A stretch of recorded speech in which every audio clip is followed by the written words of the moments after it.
Assalamualaikum warahmatullahi wabarakatuh.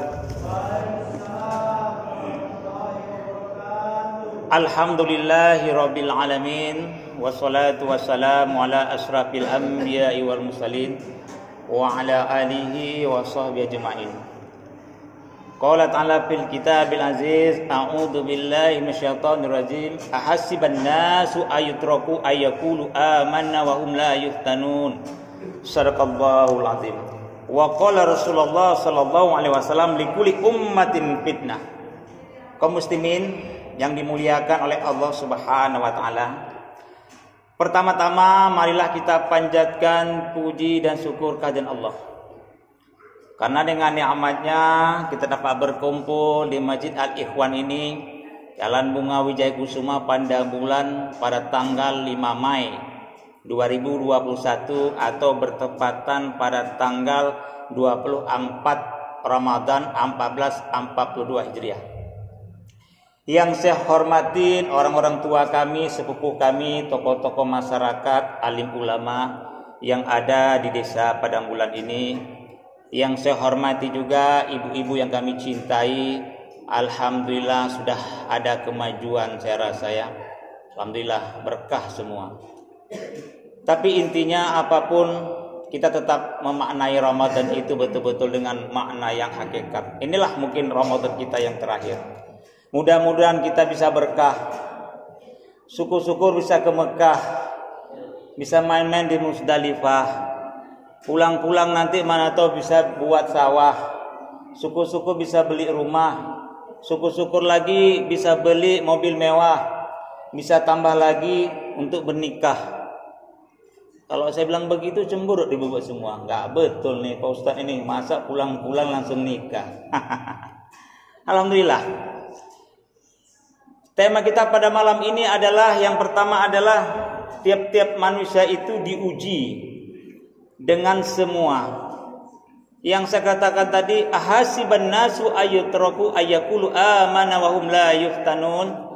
Apakah kamu mengira akan dikatakan beriman sebelum kami uji? Jangan ngaku-ngaku beriman bro kalau belum dapat ujian. Mau alim ulama, mau tokoh masyarakat, mau kiai, mau dokter, diuji dulu. Apa ujian yang pertama itu? Dicoba dengan harta. Insyaallah. Bu, Pak, rasa-rasanya banyak ketangkap KPK ini bukan karena salah dari bapak-bapak. Kadang-kadang banyak salah dari ibu-ibu. Macam mana lah nggak salah ibu-ibu. Tengok, pulanglah suaminya. Pulang suaminya, sap. Pak, udah bosan kali aku lihat namanya TV hitam putih nih Pak. Nah, terus gimana Mak? Tengoklah tetangga kita beli LCD. Berapa lebar itu? Kok tahu Mama? Kuintip tadi. Bawanya pakai becak tadi. Nah, terus macam mana Mak? Bapak ini pau kali katanya. Pau lagi sama suaminya. Dasar suami tolol katanya. Iya. Apa nih Mak kok marah-marah? Bapak ini jabatannya apa? Komisaris apa sih? Bapak ini komisaris tapi nggak jelas. Masa keretanya kereta butut? TV hitam putih. Tetangga kita itu baru kemarin menjabat jadi lurah. Udah bisa beli TV, udah bisa beli mobil. Jadi macam mana Mak? Ya entah Bapak macam mana sih kerja Bapak. Apa yang bisa digelapkan? Bergelaplah sang Bapak. Telentang kalau suami kayak gini Bu. Kalau suami mau cepat mati, silakanlah begitu Bu. Tapi kalau sayang suami syukur.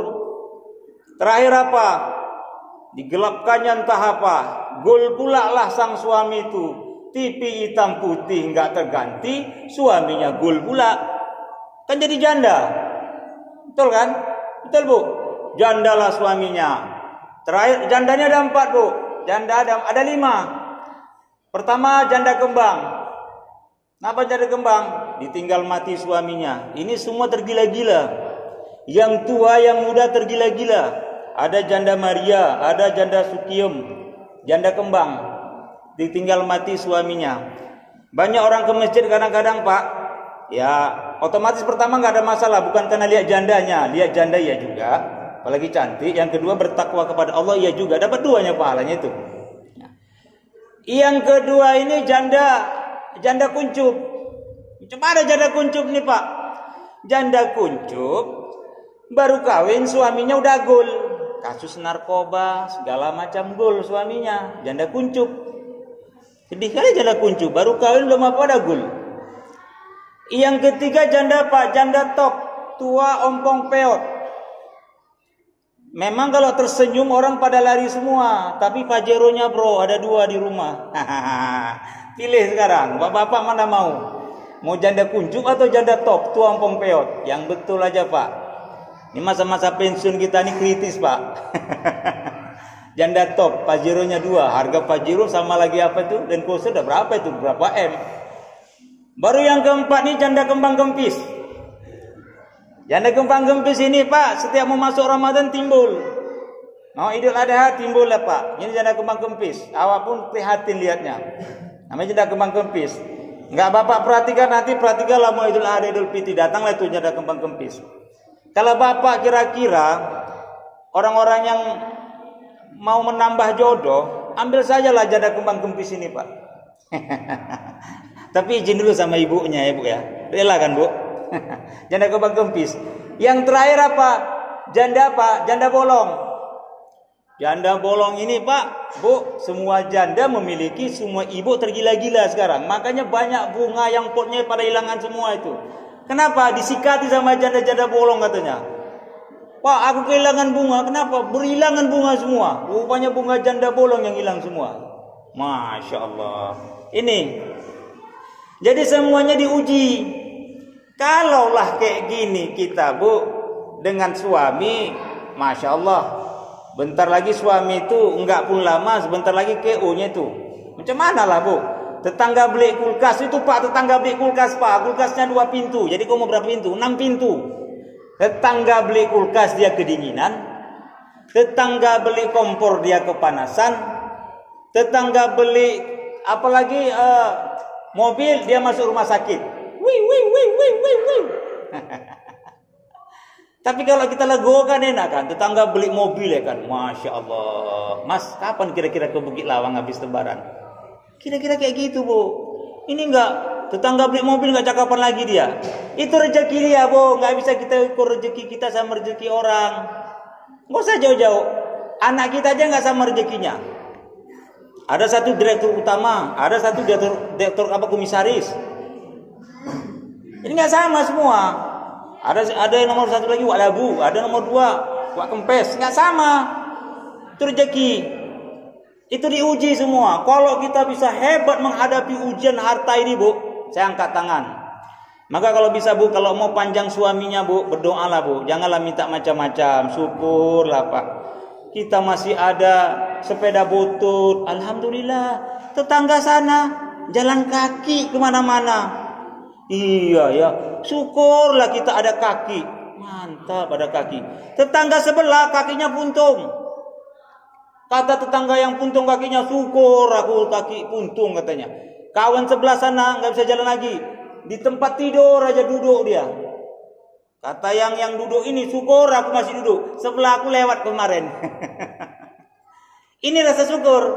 Lalu yang kedua apa? Diuji dengan jabatan. Wah, ngeri nih. Jabatan bisa memisahkan kita dengan perkawanan. Dengan harta jabatan bisa hilang. Perkawanan pun bisa luntur dengan jabatan ini. Ini ngeri nih jabatan ini. Kadang-kadang kita minta maaf lah, kita menjabat satu apapun, kita komisaris, apa mau jabat kita direktur utama, kepala sekolah di masjid, apapun namanya, aku minta maaf lah, bukan bilang apa Bu. Bagus Bu.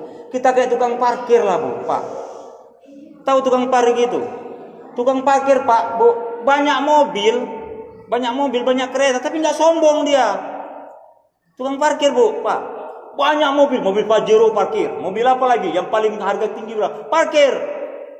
Saat itu mobil dia, dan dia nggak sombong. Mobil satu pada pergi, Pajero pergi, Daihatsu pergi, Hijet 55 pergi. Hijet 55 pergi satu-satu, dia nggak merasa kecewa, karena dia merasa apa? Aku ini dititipkan, ini jabatan titipan, bukan milik aku. Jadi kita nggak merasa kecewa. Toh kalau satu saat Allah mengambil jabatan kita, harta kita, kekayaan kita, kita nggak merasa kecewa. Karena ini hak jabatan semua milik Allah. Apa yang kita kelola di dunia ini, mau kelola kita komisaris ini, mau kita komisaris itu kan jabatan Allah. Toh kita akan berakhir. Kita saja dikontrak Mas sama Allah. Berapa tahun? 20 tahun. Nggak lewat. Gak usah jauh-jauh. Paket aja kalau udah habis nggak bisa nipu kita. Itu buatan manusia. Apalagi ciptaan Allah. Mas, tanggal sekian, bulan sekian habis tit, mati. Jadi kalau tukang parkir kok nggak sombong dia. Bertigian semua mobil karena dia merasa dititipin, nggak merasa memiliki. Tapi kalau kita merasa memiliki, kita merasa kita punya, kita merasa ini jabatan kita punya, kita kecewa kali. Alasan kita menggerutu, bisa-bisa kita murka kepada Allah. Ya Allah, la in syakartum la azidanakum wa la in kafartum inna adzabi lasyadid. Kalau engkau bersyukur kata Allah, aku kasih lagi. Tapi kalau engkau kufur kata Allah, nikmat. Kalau engkau kufur, tengok azabku sangat pedih. Itu yang kedua. Lalu yang ketiga, kaum muslimin yang salat Isya tarawih yang dimuliakan oleh Allah Subhanahu wa taala, diuji dengan ilmu. Masya Allah, ini ngeri nih diuji dengan ilmu ini. Kenapa bisa kita diuji dengan ilmu? Banyak sekali diuji dengan ilmu ini. Kalau ustaz sombong, banyak ustaz sombong. Bisa-bisa banyak urusan sih masuk neraka semua. Saya bukan bilang apa, Bu, Pak, segala macam ini. Kadang-kadang baru 3 hari kita belajar di YouTube udah bisa nyalakan orang semua, segala ini nggak betul, itu nggak betul. Banyak. Bukan hanya dengan ilmu tinggi dia akan merasakan, wow, dia yang paling hebat lah segala macam. Yang lainnya nggak ada itu. Bukan bilang apa, ustaz pun bersaingannya ketat, Bu, Pak. Kalau nggak laku nggak dipakai di masjid sana. Kami di sana kadang-kadang begitu. Datang ustaz itu ke PKM Masjid Setebut. Pak PKM, masih pakai juga wah itu katanya. Kenapa? Enggak betul itu. Bininya 2, mau kawin lagi ketiga. Macam mana dipakai lagi? Ini ustaz mau ustaz. Jadi yang luar terjun ke neraka nanti orang-orang yang punya ilmu. Karena dia merasa sombong, dia merasa sok, dia merasa angkuh, dia merasa paling hebat, terjun ke neraka luar. Kan, loh, ibu kan yang itu. Iya betul. Loh, ibu kan yang kemarin. Iya betul. Udah Mas, jangan banyak cerita lah Mas. Mas kan pelanggan juga dulu. Umpamanya ini. Loh, kok bisa masuk surga Mas? Betul. Pada tanggal 10, pada tanggal 24 Ramadan 1442 bertepatan dengan tanggal 5 Mai 2021. Lewatlah aku di Masjid Al-Ikhwan. Entah kenapa aku lewat di Masjid Al-Ikhwan.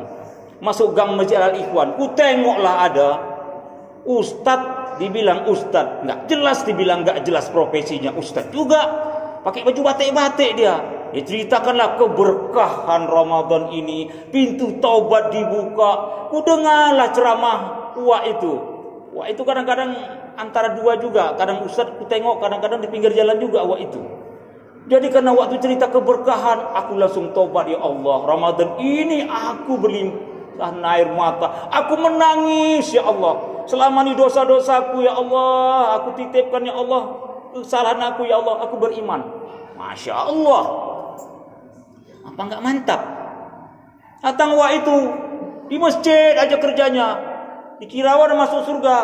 Loh, wah kok ada di dalam neraka? Iya betul, aku malam Ramadan tahajud luar biasa. Tapi anak aku nggak aku tengok, nyekek apa namanya itu, kamput, aku diam saja. Anakku pakai narkoba, aku diam saja. Anakku malam minggu dibonceng sana, dibonceng sini, aku diam saja. Aku pikir aku nggak peduli, yang penting aku beribadah kepada Allah. Rupanya aku salah. Terakhir dititipkan sama amanah, kata Allah, kau nggak pandai mengurus anakmu. Sekarang anakmu menuntutmu, kau dan anakmu masih masuk neraka. Kalau bapak tuh hampir masuk surga, Bu. Ketika mau melangkah surga, Mas, bentar dulu Mas, kata malaikat. Betul ini Mas anakmu? Betul katanya. Loh kenapa? Apa salah saya? Salat saya mantap. Malaikat, ya betul saya tahu. Tahajud saya luar biasa, betul. Tapi anakmu ketika di dunia kau cuek. Anakmu ketika di dunia kau tidak peduli. Sekarang walaupun kau ahli ibadah, kau masuk ke neraka. Masya Allah, Bu. Jadi kehidupan ini 50-50 Bu. Jangan merasa kita paling alim, jangan merasa kita paling suci. 50-50 lah.